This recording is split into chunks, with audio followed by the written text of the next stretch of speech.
कसूर खड़िया के इलाका से 3 साल बच्चे की नाश का मामला। सगा बाप ही बेटे का कातिल निकला।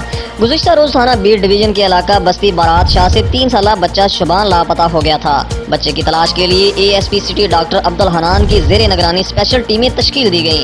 इलाके का सर्च ऑपरेशन किया, मसाजिद में ऐलानात करवाए गए और बच्चे की तस्वीर सोशल मीडिया पर वायरल की।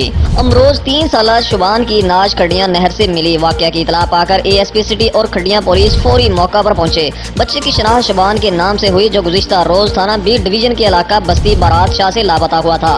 जाए वक़ुआ पर क्राइम सीन यूनिट को तलब किया गया, जिन्होंने शवाहद इकट्ठे किए। एएसपी सिटी पुलिस ने शक गुजरने पर वालिद नदीम से पूछगछ की, जिसने अपने सगे बेटे को कत्ल करने का इतराफ़ जुर्म कर लिया है। एएसपी सिटी पुलिस कत्ल करने की वजूहात जानने के लिए वालिद से मजीद तफ्तीश कर रही है। एएसपी सिटी अब्दुल हनान की गुफ्तगू। रिपोर्ट हाजी मोहम्मद अमीन कंबोज, डिस्ट्रिक्ट रिपोर्टर कसूर।